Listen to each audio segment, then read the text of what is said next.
ofrecerles periferias de generación de conocimiento y porque podría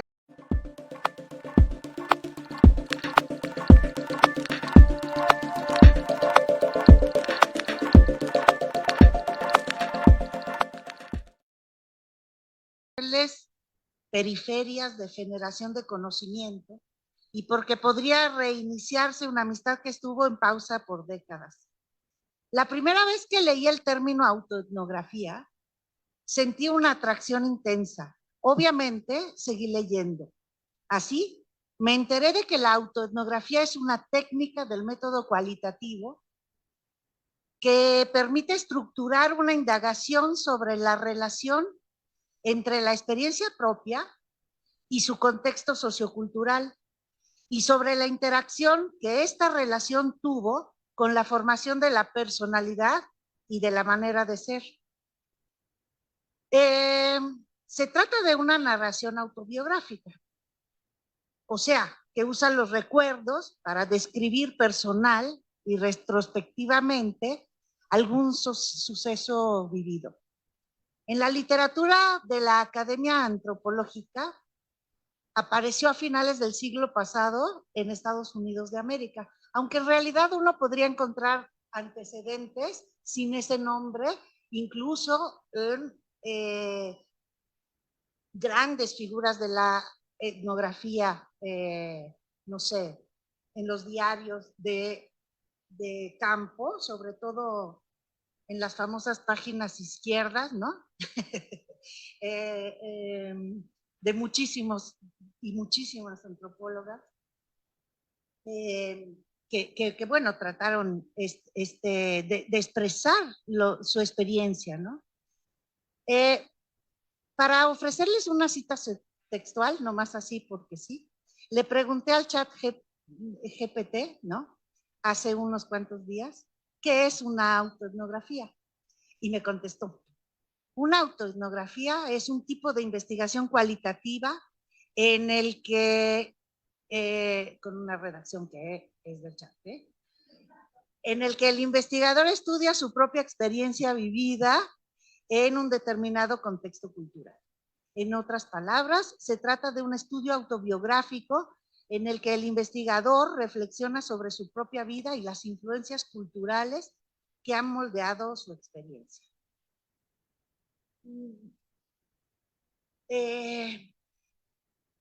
Casi de inmediato, después de oír la palabra autoetnografía, me convencí de que la fuente de su poder atractor sobre mí es la posibilidad de satisfacer algo que las técnicas etnográficas ya consagradas, como la observación participante, no pueden. Una promesa, digamos, de autenticidad frente a cualquier narración que la experiencia ajena para quienes nos dedicamos a estudiar el comportamiento ajeno, yo tengo una formación de científica completa, o sea, incluso, digamos que de las ciencias duras, si se quieren decir de alguna manera tonta, ¿no? Si se quieren separar de alguna manera así. Y el paso a la antropología para mí fue absolutamente revelador, como lo está haciendo ahora el paso hacia las artes. Eso es lo que estoy viendo, ¿no? Desde una formación de ciencia, de biología, ¿no? Pasándome a una biología un poco más suave, que es la biología del comportamiento, que no permite hacer esas predicciones de las que se hablaba hace un momentito, ¿no? Y luego pasar a la antropología, auxilio socorro, ¿no? O sea, compleja a más no poder, y de ahí, pues ya al arte, ¿no? Y entonces, con este problema del positivismo, por ejemplo, del cual fui víctima durante mucho tiempo, y bueno, pues entonces la autoetnografía para mí se convirtió en una especie pues, de posibilidad, ¿no? De posibilidad para a lo mejor de conjuntar todo. Bueno, entonces voy a seguir. Entonces, esta promesa de autenticidad frente a cualquier narración de la experiencia ajena. Me gusta cómo me quedó esa pedacito. Estoy convencida de que en su momento el surgimiento de la observación participante ofreció una sensación similar a quienes intentaron ponerse en el lugar de alguien más después de haber usado otras técnicas etnográficas, digamos, más positivistas. Cuando apenas estaba esbozando los puntos que me gustaría compartir hoy, me pareció conveniente oír otras sensaciones o sesiones de este seminario. En el canal de YouTube del C3 me encontré la sesión del 24 de marzo del 2023, en la cual Alberto Betancourt Posada dijo que las personas que hacemos trabajo académico podemos encontrar un lugar entre las comunidades de los pueblos originarios en pos de una justicia académica, un concepto que deviene del pensamiento de Boaventura de Sousa Santos y que significa la construcción del conocimiento sobre la base de que, cito, todo mundo debe tomar la palabra, que nadie se tiene que quedar sin hablar. Esto, dijo Alberto, se puede hacer a partir de las alianzas, digamos, interepistémicas, de lo que él llamó investigaciones colaborativas, descolonizadoras, a partir de comunidades epistémicas. En el mismo canal de YouTube, en la presentación del proyecto CASA, cuando Amauta García refirió a la interacción entre la gente del pueblo ESAR y la gente que hace antropología o historia, dijo que había un dejo de incertidumbre entre las partes. Cito, no les creemos del todo porque ellos tampoco nos creen del todo. Me parece que esto recuerda un problema de las técnicas etnográficas, por ejemplo, de la observación participante. Bueno, pues quedé convencida de que la actitud frente al conocimiento que expresaron en esas pláticas es similar a la que hace unos meses tomamos algunas personas de la ENA, la Escuela Nacional de Antropología e Historia, cuando nos propusimos crear una serie de autoetnografías sobre temas de sexualidad. Me parece que el ánimo es similar, no idéntico, pero la similitud, digamos que la encuentro en las implicaciones epistémicas que nos impone esta técnica del método cualitativo, que es la autoetnografía, ¿no? Esto se ve reforzado, por ejemplo, en la presentación editorial del libro intitulado, pues es una traducción mía, Género, Futuro, Autoetnografía Interseccional, Teorización Encarnada, subrayo, ahorita veremos por qué lo de encarnado, desde los márgenes, que se publicó en el 2020, en el 2020, y en esa introducción la hicieron pues Amber Johnson y Benny Lemasterke, no sé si se pronuncia así, y donde explican que este tipo de investigación revela la complejidad del género en sus intersecciones, es decir, por habilidad, raza, sexualidad, religión, belleza, geografía, espacialidad, comunidad, desempeño, política, estatus socioeconómico, educación y muchos otros marcadores de diferencia. Tenía pensado empezar con una pequeña explicación de lo que entiendo, digamos, se necesita para hacer una autoetnografía y después pasar a contarles cómo ha venido sucediendo este proceso. Pero luego decidí acortar pues un cacho como para poder, sí, como para poder a lo mejor platicarles en dónde he encontrado estas, o sea, o dónde me han satisfecho más estas posibilidades, digamos, que le vi a la autoetnografía y que efectivamente pues encontré, ¿no? Entonces, el proceso de elaboración de una autoetnografía es laborioso, largo y confuso. Antes de iniciar la narración propiamente dicha, se requiere de la recopilación y preparación de dos tipos de fuentes, las exteriores y las interiores. Las fuentes externas pueden ser muy diversas. Entre las socioculturales, por ejemplo, se pueden recaudar obras periodísticas, obras artísticas, documentos civiles, objetos personales, estadísticas estatales, relatos de terceras personas o cualquier otra cosa que pueda relacionarse con la experiencia que se relata en la autoetnografía. Por ejemplo, para la que yo estoy escribiendo, aproveché unos datos curiosos, como que nací el mismo año en que nació la minifalda y como que la menarquia me ocurrió el año, y de hecho el mes, en que se publicó el primer ejemplar de la revista FEM, mientras que me instalé en la menopausia un poquito después de que saliera el último número de esa revista. Estos datos, entre muchos otros, me parecieron convenientes para describir un par de contextos concéntricos, o sea, los ánimos que revoloteaban en el tiempo, el lugar y la situación social y cultural que viví cuando ocurrieron los sucesos que estoy narrando en primera persona. La fuente primaria etnográficamente más importante es el diario, para la recopilación y preparación de fuentes interiores. El diario de una autoetnografía está constituido por los recuerdos y por las relaciones contextuales del recuerdo, que se van estructurando sistemáticamente. El diario funge el papel del informante. En otras palabras, el diario es una recopilación sistematizada de los recuerdos. La estructura que sigue depende de las elecciones de quien lo escribe. Obviamente, estoy segura de que en cualquier otro proceso, digamos, de construcción artística, hay elementos que ustedes que hacen arte seguramente están reconociendo, ¿no? De los procesos como más personales o algo así que están funcionando. Bueno, lo dejamos para el ratito. Bueno, por ejemplo, el diario que elaboré para esta autoetnografía tiene una estructura temporal, o sea, a partir de la sucesión de hechos. Sin embargo, la narración tiene una estructura concéntrica básica, o sea, capas de círculos que encierran cada uno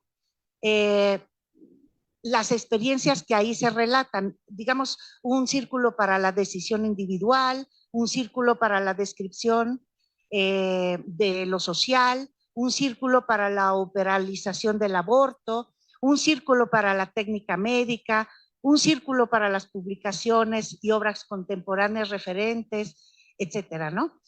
Se ha discutido muchísimo sobre la validez de los recuerdos, porque la memoria no es una estantería de consulta, sino como tal vez podría haber dicho José Luis Díaz Gómez en La conciencia viviente, la memoria está viva y cada vez que traemos a la mano un recuerdo, este se regenera, incluyendo el contexto momentáneo. Desde las ciencias cognitivas contemporáneas conocidas como las 4E, o sea, la encarnada, embodied, ¿no? La cognición se genera, digamos, a partir de la interacción corporizada del organismo y su entorno, o embedded, o sea, embebidas, digamos, donde se enfatiza la relación íntima entre los artefactos externos y los procesos cognitivos. O en activa, la cognición, digamos, que se genera a partir de la interacción dinámica entre el organismo actuante y su entorno. Y extendida, la cognición, digamos, se ancla y se extiende en los artefactos externos, ¿no? Podríamos decir que la recuperación de un saber oculto o olvidado, ¿no? Implica necesariamente una actualización de la experiencia a partir de procesos que están ocurriendo en el instante. Y por tanto, cada una de las veces que un recuerdo se trae a la mente, guarda diferencias con respecto a otras veces. En una autoetnografía, quien la escribe utiliza sus propias experiencias como fuentes de datos y analiza sus propios pensamientos, emociones y comportamientos. También puede utilizar otras fuentes de información, ¿no? Ya lo habíamos dicho. Fotografías, entrevistas con familiares, etcétera. El objetivo es generar una comprensión más profunda y personal de un tema particular, como la cultura, una experiencia o un fenómeno social. Yo veo en la autoetnografía una herramienta para reflexionar sobre los prejuicios y estereotipos que tenemos, cada quien, ¿no? Sobre pues una determinada cuestión. Ok, hay una serie de reflexiones éticas que podría recomendar para quien quiera hacer autoetnografías. Justamente por sus posibilidades, digamos, descentralizadoras, esta técnica se ha usado mucho para escribir sobre experiencias del ámbito privado como la sexualidad o la enfermedad. Por eso, la identidad de quien la escribe y la redacción en primera persona, así como la inevitable alusión a otras personas, que bien pueden ser familiares o amistades, y las necesarias referencias a las instituciones públicas o privadas, pueden comprometer los lineamientos éticos vigentes en el momento de su creación. En primer lugar, están las reflexiones sobre sí, o sea, ¿qué tanta disposición tengo a revelar públicamente ciertos pasajes de mi vida privada? A veces el público es desconocido, pero otras veces la audiencia está compuesta por colegas que siguen considerando que el ámbito académico y el ámbito doméstico no deben rozarse, tocarse, cruzarse o mezclarse, como si la persona que los vive de manera efectivísima lograra sacudirse cualquier resto material o inmaterial cuando pasa de un ámbito al otro. La autoría de una autoetnografía puede exponer a una persona. De hecho, la necesidad de usar seudónimos en los concursos o en los procesos de evaluación, digamos, doble ciego en la revisión de pares, también dan cuenta de esta problemática. En segundo lugar, están, digamos, las reflexiones sobre la identidad de otras personas que participan en las interacciones que se relatan. ¿Qué tanta disposición y qué tanto derecho tengo para revelar públicamente la identidad de otras personas que participaron en los hechos que quiero relatar? A veces las autoetnografías describen con detalle verdaderos crímenes perpetrados por gente muy cercana a quien las escribe. A menudo se trata de crímenes que han sido, digamos, penados por diversos estados durante tiempos tan lejanos que experiencialmente quedan ya desdibujados, y también durante tiempos tan presentes que logran regresar constantemente a la cotidianeidad de nuestras mentes. Pero las motivaciones para la publicación de un relato no son denuncias legalmente incriminatorias. Además, a menudo, estas reflexiones atraviesan lazos de amor y odio con familiares, con amistades, con colegas, etc.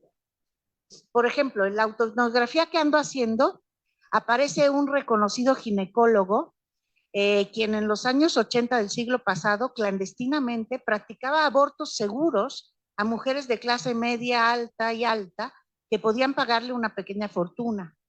¿Debería escribir su nombre o sería acusada de difamación o algo por el estilo? En tercer lugar, está el problema de la revelación de las identidades institucionales. ¿Tengo disposición para exponer los tejemanejes de una institución y, en dado caso, atenerme a duras consecuencias, aunque yo no cuente con las que se consideran pruebas contundentes? No considero necesario explicitar los puntos que se pueden considerar al respecto, pero, por ejemplo, me consta que las acusaciones de encubrimiento institucional de múltiples casos de hostigamiento sexual en los espacios académicos han afectado negativamente más al desempeño laboral de las víctimas que al de sus victimarios. Y bueno, no, eso es lo que escribí, pero no es lo único que tengo que decir. Entonces, quisiera pues que empezáramos pues un vaivén. Yo no sé si ustedes tuvieron la oportunidad de leer mi trabajo anterior, o sea, un texto sobre el sueño, o el sueño en animales, o solamente la parte de autoetnografía, ¿no? Tampoco, ninguno de los dos. Ah, ok, bueno. No era como para que pudiéramos empezar a hacer comparaciones, ¿no? Entre lo que se puede saber de los demás y lo que no se puede saber de los demás. pues no sé si tienen algún comentario, cómo empezamos esto. A ver. José Miguel. Hola Pilar, ahorita que te estaba oyendo hablar, me acordaba de todos esos escritores de novela, digamos, que también se han metido en problemas por hablar directa o indirectamente de su familia, ¿no? A veces la novelista habla de sí misma, ¿no? Directamente y lo dice, a veces hace alegorías pero se reconoce a la gente y les pasa lo mismo. Este es un problema similar porque a mí me pareció al oírte hablar también que se parece muchísimo esta autoetnografía a lo que podría ser una novela personal, ¿no? Sí, de hecho, tienen, digamos, elementos en común, ¿no? Los tipos de narración. Digamos que la autoetnografía, su carácter distintivo, pues es lanzar los lazos a los elementos culturales, ¿no? Que están alrededor, que no siempre son explícitos en novelas, o se hace autoetnografía gráfica, ¿eh? O sea, no necesariamente tiene que ser, digamos, narrativa, ¿no? Sino que puede ser gráfica de otro tipo de gráfica, ¿no? Por ejemplo, plástica o ese tipo de cosas, ¿no? Hay muchísimos ejemplos de este tipo de trabajo, ¿no? De investigación. La intención es escudriñar propiamente en cómo forma la cultura a la experiencia, ¿no? Y esa es pues el meollo, digámoslo así, ¿no? Y esa es la diferencia que veo con otros estilos de narración, no sé, la biografía ¿no? Otros métodos biográficos, vaya, ¿no?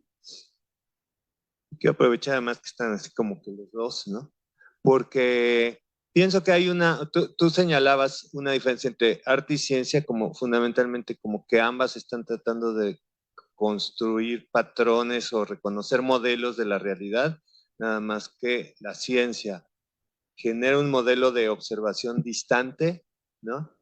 Y el arte crea modelos, que lo hemos hablado aquí, ¿no? Como que crea nuevos modelos, no está observando eso, no pretende tanto representarlos, sino que está creando nuevos modelos, ¿no? Un poco, y pienso que hay otra diferencia fundamental entre arte y ciencia, pero que se está desdibujando y quiero como meter ahora la conversación justo con Pilar, porque la autoetnografía pues yo creo que está en el contexto de las ciencias sociales y de la antropología, es que el arte habla desde el yo y desde el nosotros, desde la experiencia personal, subjetiva o intersubjetiva de nosotros en una comunidad, y convoca una experiencia.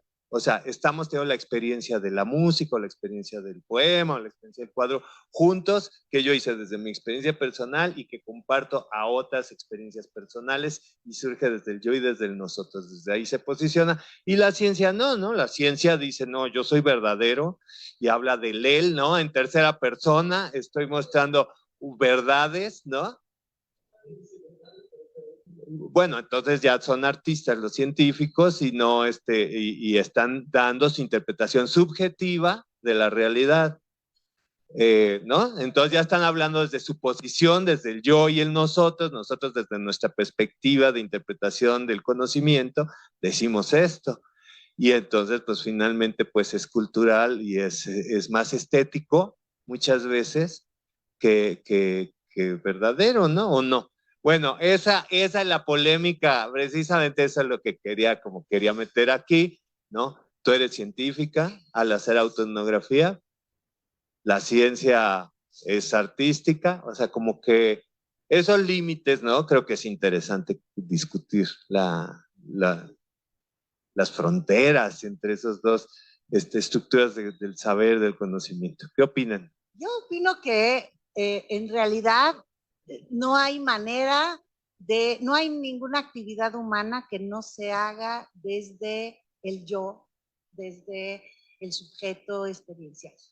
O sea, ni siquiera la pretendida ciencia, pues así hemos transitado por, digamos, entendernos a nuestra actividad, ¿no? Bueno, en la historia de la ciencia podemos ver el entendimiento de nuestra actividad desde diferentes puntos, ¿no? O sea, primero de descubrir, ¿no? El lenguaje de Dios, ¿no? Se trataba de eso, a lo mejor en algún momento. Luego, ¿no? Se trataba de una búsqueda, digamos, de las leyes de la naturaleza, de la verdad.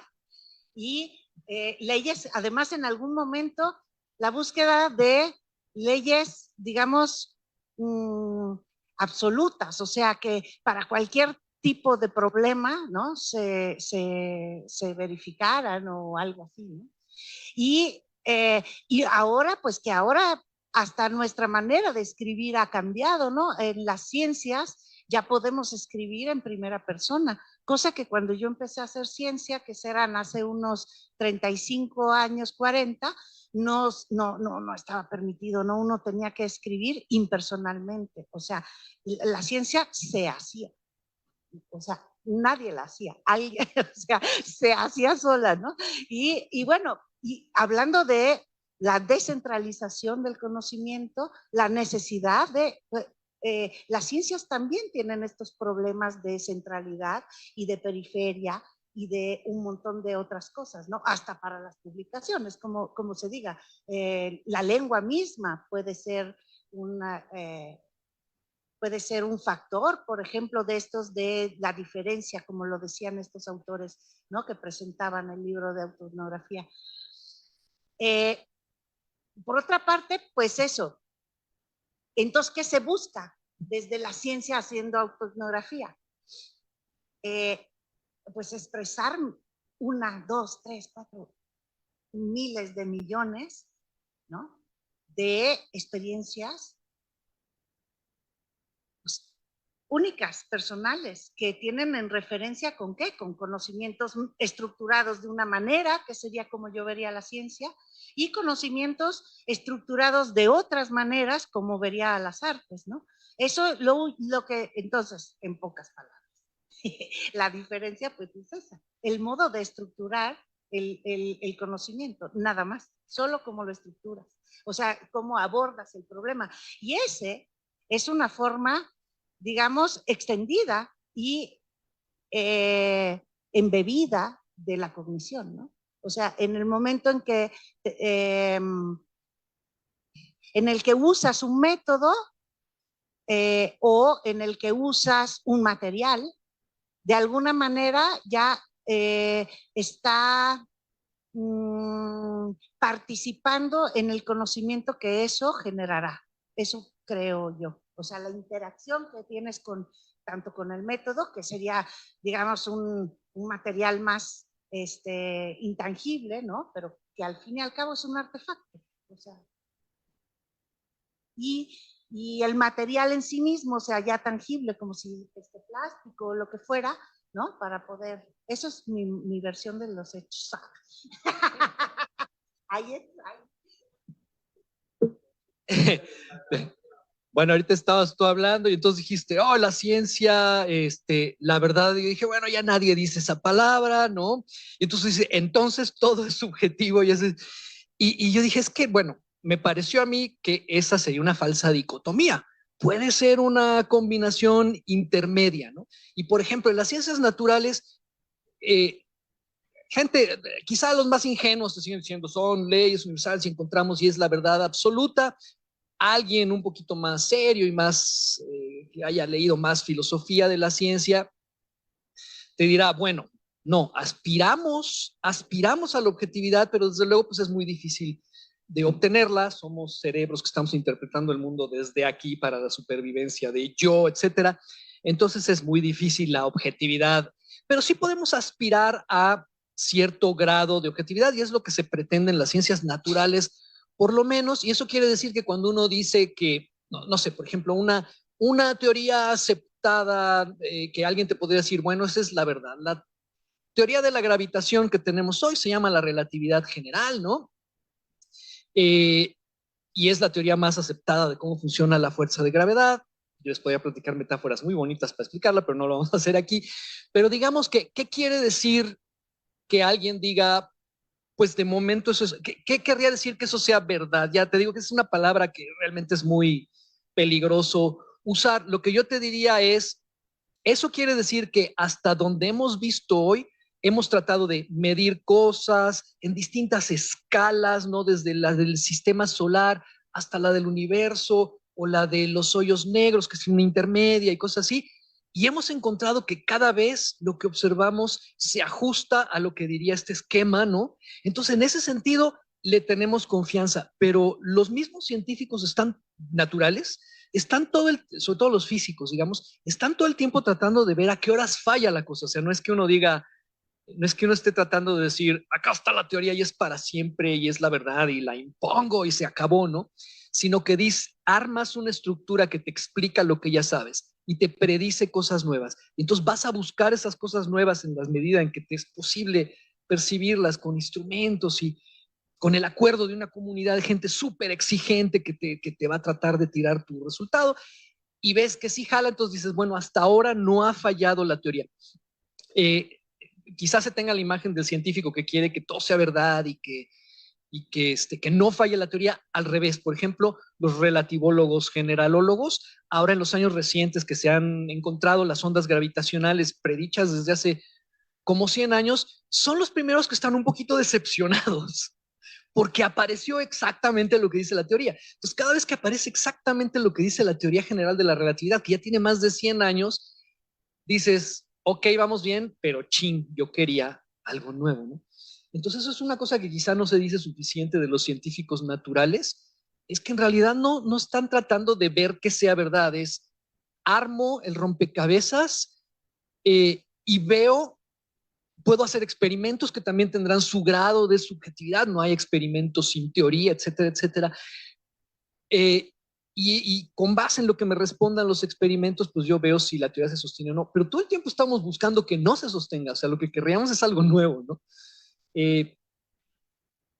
Entonces, yo diría que no es que o es la verdad absoluta o es totalmente relativo. Yo creo que ahí hay un intermedio y que en las ciencias naturales aspiramos a mayor objetividad y se alcanza en mayor o menor medida y la verdad finalmente es el consenso de gente súper exigente y no otra cosa. Gracias, Sergio. A ver, Carlos. Gracias.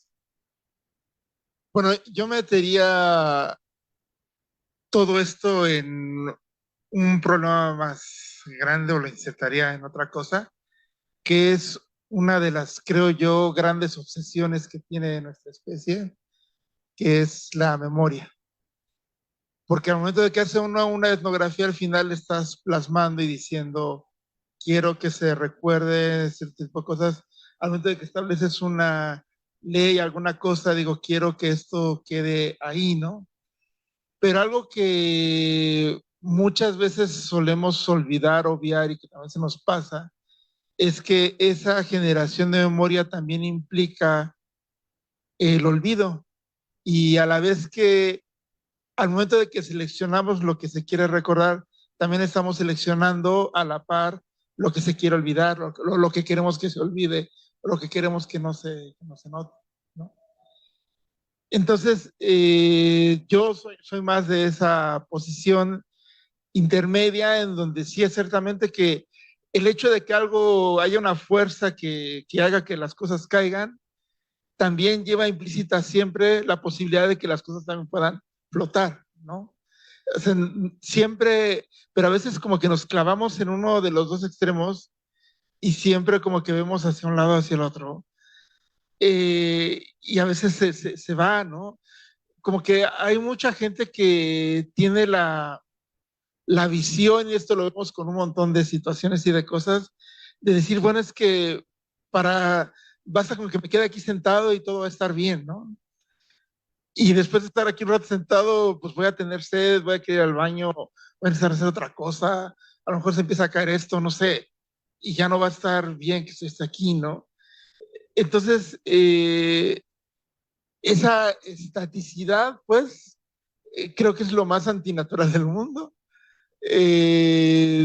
Justamente todos estos movimientos de generar memorias, de generar y ese estar observando continuamente, quiero ver a qué cosa está a fallar, estoy más en esa visión porque eso implica estar pendiente de que, y tener la conciencia de que no hay ese estatismo y de que todo es dinámico, ¿no? Y de que en algún momento dado algo va a pasar que no voy a controlar, que no voy a poder predecir, y siempre hay que estar un poco en esa vía, ¿no? Y bueno, nada más, ya no sé ni qué dije.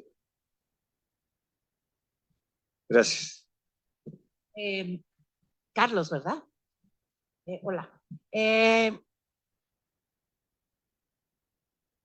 Sí, evidentemente, digamos, la distinción pues lleva implícito, ¿no? Pues un fondo que ya no se reconoce, ¿no? O sea, en el momento en que distinguimos algo, pues todo lo demás está descartado en cierto sentido, ¿no?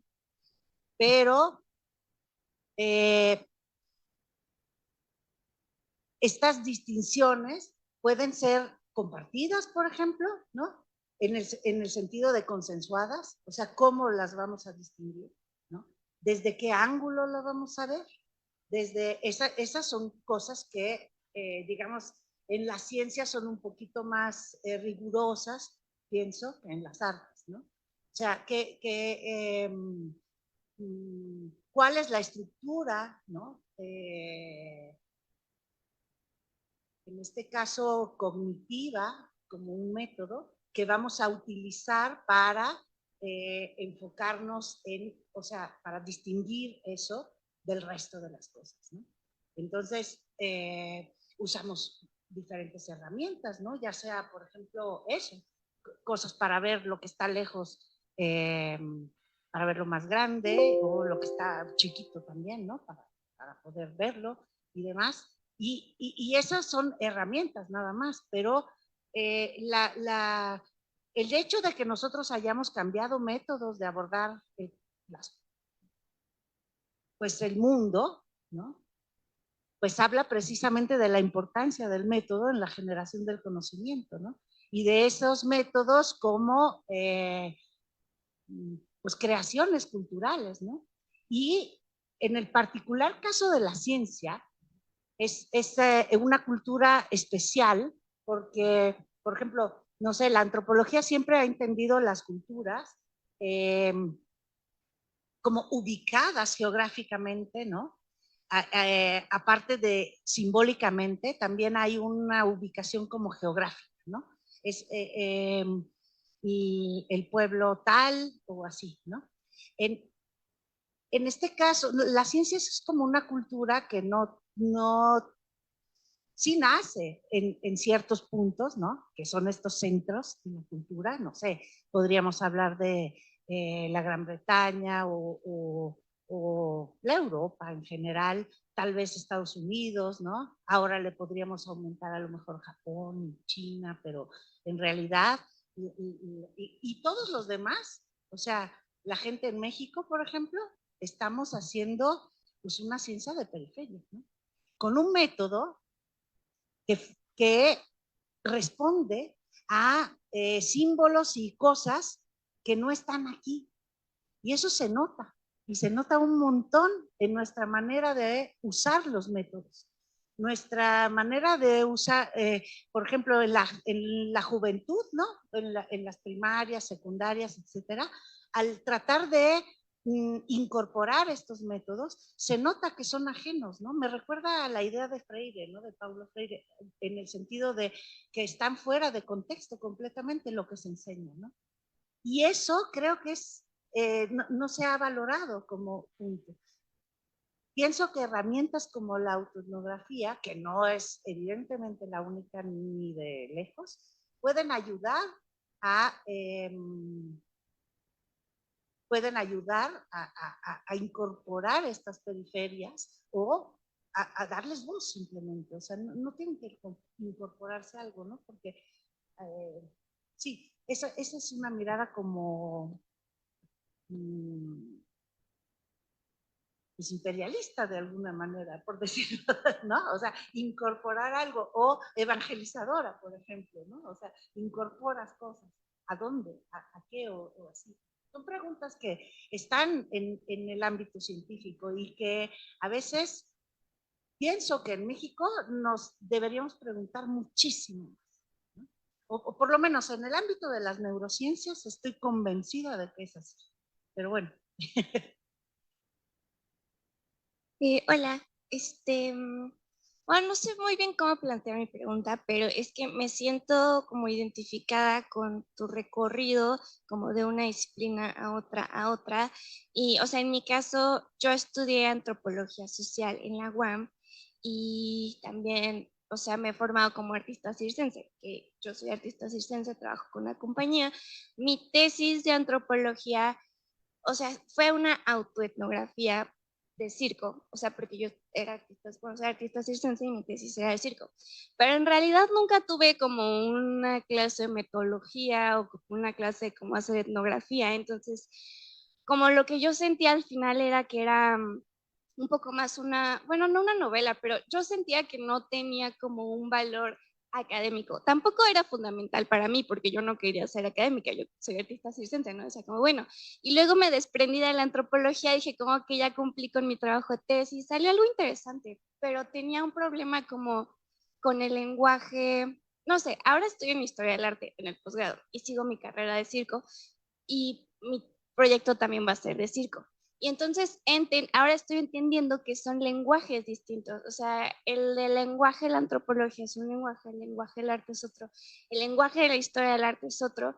Y entonces la forma en la que se habla de lo que se está hablando justamente son una serie de convenciones y que se entienden en ese mundo chiquitito.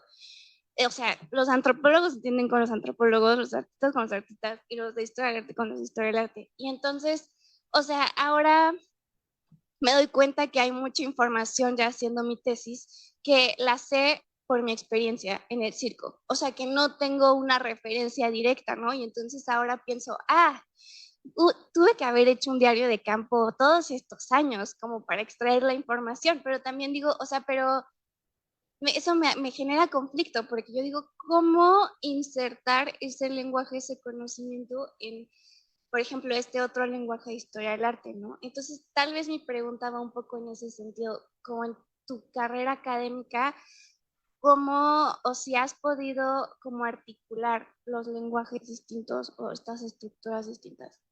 No sé. Yo pienso que sí. Y bueno, es una, yo pienso que sí. Y cómo precisamente con estos como estructuras concéntricas, ¿no? Del discurso, o sea, de la narración, porque al final todas, incluso la ciencia, que me disculpen, todos mis colegas, ¿no? O sea, me van a quitar el SNI. Digamos que toda la ciencia incluso pues son narraciones, ¿no? Son narrativas que van cambiando dependiendo de pues nuestras maneras de ver el mundo, de entender los métodos que usamos, de usar los lenguajes, pero pues al final, si tú lo quieres ver como lenguajes diferentes, pues a lo mejor lo que hay pues son traducciones, ¿no? Si usamos la idea del lenguaje, ¿no? Pero traducciones que pues que siempre tendrán el problema de traductore, ¿no? Siempre tendrán el problema de que la traducción nunca es precisa, exacta, y porque en realidad son ángulos diferentes de una misma cosa, o sea, aspectos, ¿no? Como si viéramos las cosas desde un lado, luego desde el otro, así. Pero, eh, pero pero sí hay una liga, o sea, sí están vinculadas unas cosas con otras. Yo insisto que estos vínculos, por ejemplo, en estas estructuras concéntricas es fácil reconocerlos, ¿no? Como si hay un centro que es digamos, la actividad circense, ¿no? Que tú realizas, y entonces, afuerita de esa, ¿qué hay? Pues no sé, está tu experiencia, o cuando hiciste la tesis, en antropología social probablemente te enfocaste en la experiencia de otras personas también, ¿no? O sea, los entrevistaste, algo. Entonces ahí empiezas a ampliar el círculo, ¿no? Y de ahí te va, y así, desde eventualmente dos círculos, como podría ser verlo desde el arte, pues se van a juntar inmediatamente.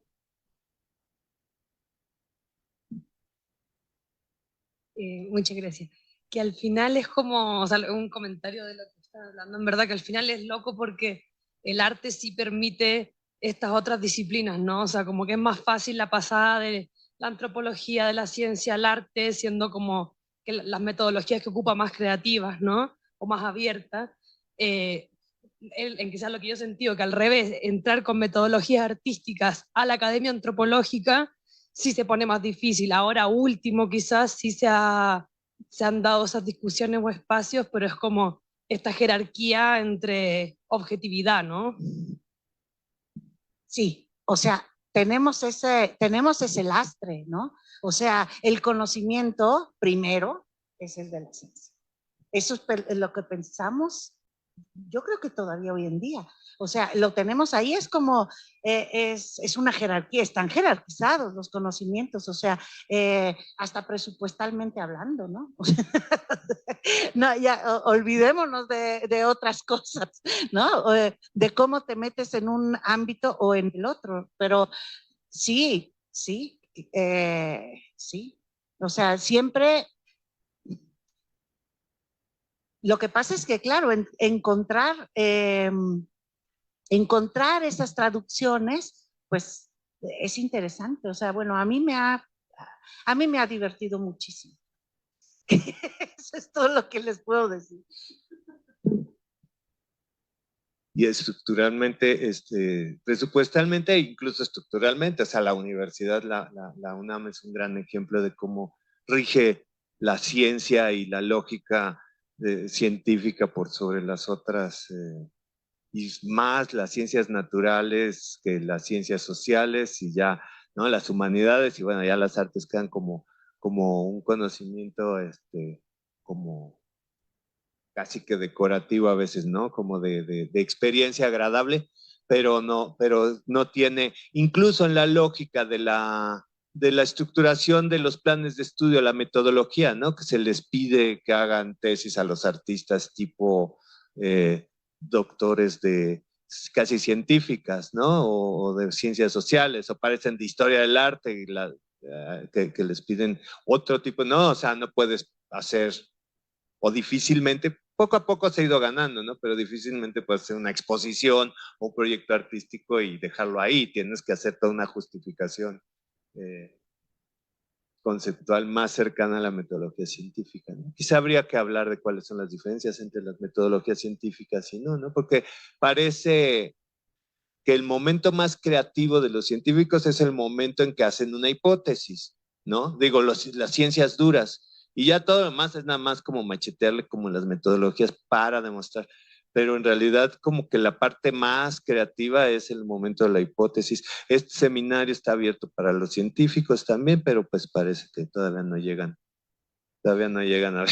Esperemos estar invitados a estudiar aquí también, pero me parece los argumentos de algunos estudiantes de ciencias son de que tienen tanto trabajo para demostrar su proceso de investigación que una experiencia más cercana al arte, eso les parece que les distrae de su metodología. Sin embargo, es interesante cómo se están juntando las metodologías o las representaciones, si son sistemas de representación todos, cómo se está acercando el conocimiento a tener un pensamiento complejo donde todos los sistemas de representación puedan entrar y encontrar una coherencia, ¿no? Y así como la autoetnografía está comenzando a ser recurrida en la antropología, ya no es el etnógrafo que llega con distancia a la comunidad, ¿no? También no sé si conoces la medicina narrativa, pero también existe todo un movimiento de medicina donde la narración del contexto biográfico de la persona es importante dentro de la situación del paciente. Bueno, pues podemos seguir platicando aquí en el recreo para tomar el cafecito y dar chance, que ya llegaron también Ignacio Pla y Alfadir Luna, que son nuestros siguientes invitados. Vamos a hacer un intermedio de media hora, si están de acuerdo. No sé si quedan alguna conclusión aquí final o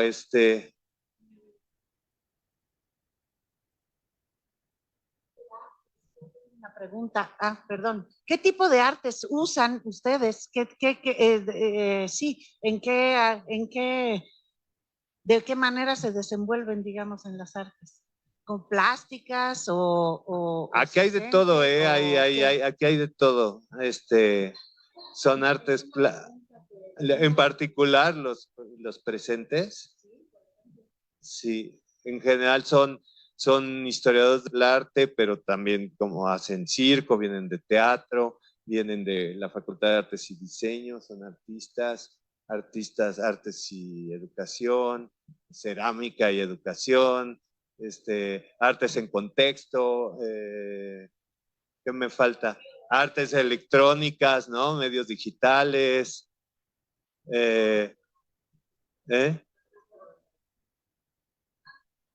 la señora de las plantas. No, porque trabaja en Xochimilco con plantas.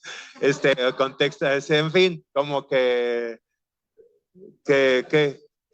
más con eso? Bueno, con esa presentación ya podemos pasar a seguir platicando ahorita el cafecito, y a los que nos están viendo en media hora, al 10 para la 1, vamos a seguir con la siguiente presentación. Muchas gracias.